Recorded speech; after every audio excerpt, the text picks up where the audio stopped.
This video is my response to and my thoughts on the videos that have been going around on the subject of epic fantasy is dying. Now, if you haven't seen any of those videos and you're like, what are you even responding to? I watched just a couple of them by Library of a Viking and Petrick Leo. There have been plenty of others that I've seen. I decided I don't need to watch them all. Either taking the stance of epic fantasy is dying, or asking the question, is it dying? Or videos rebutting those saying, no, epic fantasy is not dying. And in my mind, a large part of this topic, of this debate, conversation, whatever, is romance. Romance as a genre, as a very marketable genre, and how romance's influence on fantasy is changing the fantasy world. So this video is based a little bit on research and a lot of my opinions and observations of what I have seen when I go shopping for books. Now, when I go to Amazon and I search A Court of Thorns and Roses, it says over 100,000 copies bought or read in the past month. Whew. And apparently Fourth Wing, which I'm looking at on Amazon, but it shows the Goodreads rating, has been rated on Goodreads over 1 million times. 1 million. Okay. The Way of Kings by Brandon Sanderson. Modern epic fantasy. Over 10,000 bought or read in the last month. That is a tenth of the most recent modern romantasy being sold on Amazon. That right there, those stats on Amazon are like the basis of this video subject. Romance as a genre is the highest selling genre of fiction. Any list you look at, what sells the most? Romance. When I go to my local Walmart and there is only one aisle, in fact, at our local Walmart, it's not even a whole aisle, it's one partial aisle of books. The majority of it is romance or women's fiction. When I go to our used library book sale, library used book sale, whatever, the sci-fi fantasy area is this one little corner, and then there's tables upon tables upon tables of romance mixed in with women's fiction. I think there's a lot of overlap there. And not part of this video, but another thing to think about, maybe to consider about this, is when you think of the percentages of people who read romance, a far higher percentage of that audience buying it, reading it, consuming it is women. And then when you look at epic fantasy, the percentages are a lot closer. It's not as much of a male-dominated genre as you might think at first, but the next point that I have to make is that publishing, book selling, is a business. Books have to be marketed. Books bring in money to publishers. And very recently, the romance genre has been coming in to combine with the fantasy genre. You could even use the word invade.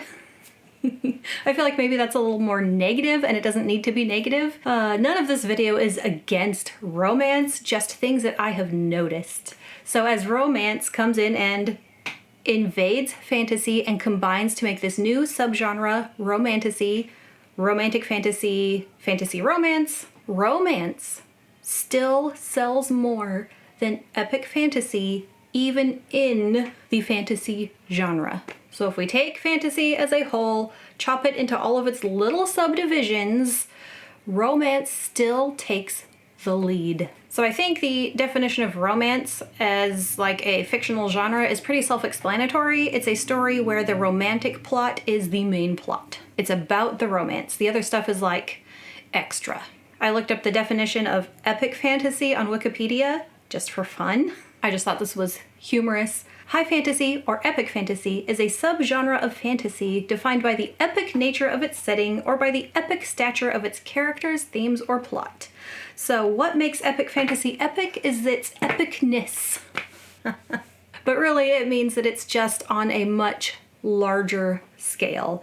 Bigger cast of characters, larger world, more world building. The plot usually has more like large-scale world-ending proportions. Some of those large-scale epic fantasies are like The Lord of the Rings, Song of Ice and Fire, The Stormlight Archive, The Wheel of Time. So if we're looking at this from a publishing standpoint, if you are a publisher and you are looking at numbers of what is selling, that is going to inform what you take more of and what you market more of. If your top sellers in your fantasy category are the romantasy books, those are the ones you are going to be pushing more. And then going from the publisher's perspective to the writer's or author's perspective, if you are a writer and you just want to write fantasy and want to make money by putting out books, and your choices are write what you really want to write, or write what will give you a paycheck so you can pay your bills, you might have to choose the one that will sell more or sell better. I find it very, very discouraging and disheartening that that would even have to be a choice. I wish all artists had the freedom to create whatever they wanted to create and be able to live off of it. We don't live in that world, unfortunately. Besides the fact that it might not be as profitable to write epic fantasy, it's also harder. Epic fantasy has 2 to 3 times the amount of words, higher word count. Because there's more characters, there's more character backstories to flesh out, there's more plot threads woven through. It is harder. It takes longer for a lower return on the investment of the time and effort taken. So as we move forward, who is going to keep writing the epic fantasy? And this is where I kind of transition from the writer-author perspective to the reader's perspective. I have seen a few booktubers who read romantasy saying some of the things that you would expect to hear from the romance genre, which is that the more they read, the more it starts to kind of feel the same tropes, same plot lines. You're getting the same story over and over again in slightly different variations, which for romance readers is kind of what they want. They want that expected, like almost comfort read. I know what I'm getting. I know I'm getting a happily ever after. I know the tropes I want. That part of romance is also coming into fantasy, into the romantasy. And so there's going to be so many stories to choose from for romantasy readers to get exactly what they want. For the epic fantasy readers, the people who are going to continue to write it and publish it are either going to be the ones who already have an established name and are already making a living off of their books, Sanderson, or the people who really love to write epic fantasy and aren't doing it for the money anyway. So for readers of epic fantasy, it might get harder to find books in that genre, but my hope as a reader is that the ones that we do get will be the well done, best ones with the most heart, that you can see the passion of the writer, because those are the ones that make it through. So, is epic fantasy dying? We must kind of compare romance's influence on fantasy, and is this going to end up being better for the epic fantasy readers or worse? Only time will tell. Since this video was based mostly on opinions, go ahead and leave your opinions in the comments so we can talk more. You could also tell me your favorite epic fantasy or romantasy. As always, thank you to my patrons for your support, and I wish you all happy reading. Bye.